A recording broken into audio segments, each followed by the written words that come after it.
2 Orlando Pirates, North Richards Bay FC. Sanibona bafethu ufanele. So namhlanje ngizokhuluma ama positives nama negatives ale game ade siyibuka namhlanje bafethu kuyi game emnandi indlela eyisimanga lapho khona ade sibona iOrlando Pirates ihoste khona iRichards Bay FC. Kuyi club bukile bafethu sasana kushaya iKaizer Chiefs ngo 1-0 le eMhlathuze complex. iRichards Bay ubudinga ngempela u3 points le game because bebefuna ukusuka le ezansi bakwazi ukuthi bangene ku top 8. Kanti ke nayo iOrlando Pirates ibudinga ngempela u3 points because bebefuna ukuqhwakela lapha phezulu and futhi bathole nama goals enough ukuthi bakwazi ukuthi bahlale phezulu bahlule iMamelodi Sundowns. Bakwazile ukuthi bawuthole bafethu u2 goals namhlanje versus iRichards Bay FC. So ngizoqala ngala bafethu ngendlela iOrlando Pirates approach ngakhona le game. Wasubheke iapproach Abdislam Wadu le game le namhlanje bafethu ifana nse njengale ndlela le iOrlando Pirates ebengithe approach ngakhona le game le. Wasubheke lapha ebalini bekhona uSebo Chain obviously mase kuba khona uSiyema benosibisi mase ukuthi kuma wing backs ubuHotho benosibelebele mase ukuthi ke Swini bafethu engine sigcine njengoba injalo sayesa eda banike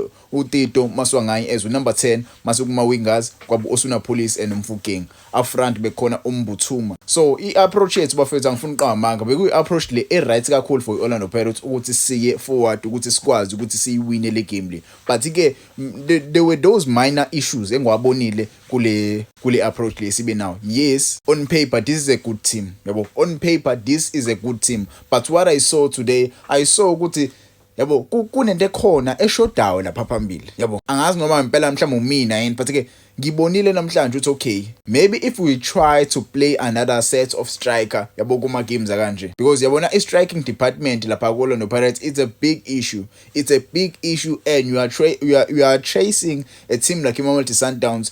You need goals. Yes, you are going to win games, but in those games you need to score more goals in order to stay on top. In order to stay on top, you need to score more goals. Yabo.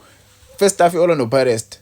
First half for me iOrlando Pirates idlale kahle kakhulu. Idlale kahle kakhulu ku first half. Sibe nama shots on target amaningi kakhulu. Sibabonile uMbatha bezama ukukhahlela lapha. Sibabonile there were many players who were trying to play, who were trying to score igoli lapha against iRichards Bay. But ke ugoalkeeper weRichards Bay bafethu ubesebenza iovertime. First half besilifuna impela igoli. Yabo naku ke usibelebele esedlala kahle bafethu wahamba umjida washaya assist Osuna Police wase ke elifaka inqaku wenza ama goals akhe abo 4 kule season le. For me Osuna Police umjida udlale kahle kule game le, but ke you cannot shy away from a performance yasibelebele. Usibelebele nayo kule match le ube exceptional kakhulu umjida. Nambe ngizomnikeza man of the match, but ke it's a pity bayinikeze Osuna Police. Mina ngokwami usibelebele we deserve man of the match. Another man of the match performance engiyibonile eqhamuke kuyena uTalente Mbatha umjida lapha eswini bebesebenza kakhulu benobani benoMakhehleni Makhawula. Yabo ngingamcriticize kancane uMakhehleni Makhawula. There were those few passes uMakhehleni Makhawula ebawashaya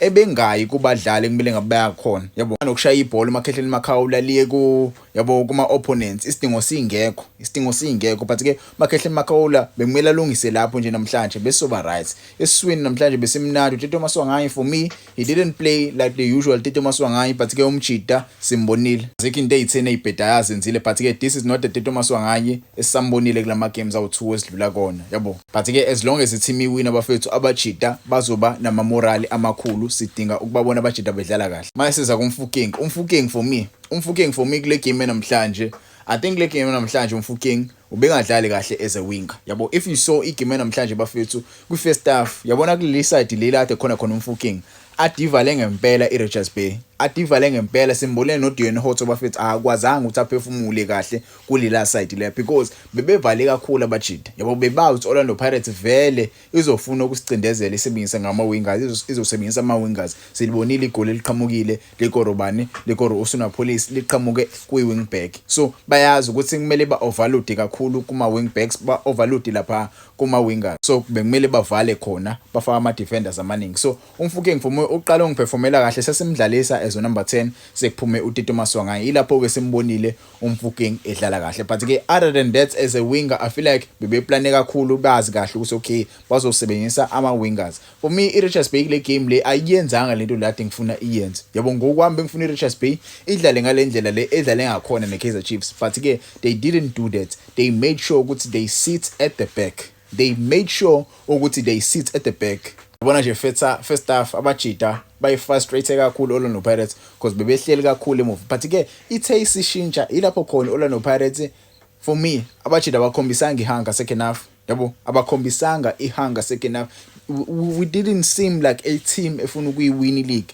Simosha isikhathi sidingo singekho lapho siwina ngo 1-0 simosha isikhathi createanga ama chances amaningi second half yabo, which is a worrying factor. Why are we not creating ama chances? Why are we not creating ama chances wanting to score ama goal? Kuba siyitholanga leya penalty leya ngabe sikhuluma esinye story right now. Ngabe Mamelodi Sundowns iphezulu with igoli elilodwa yabo. Besalingana kahle kahle ngomthetho ukuthi Mamelodi Sundowns ngama goals, which is not something engimele ngabe siyajabulela. Yes, i-win is a nice thing, but score your goals.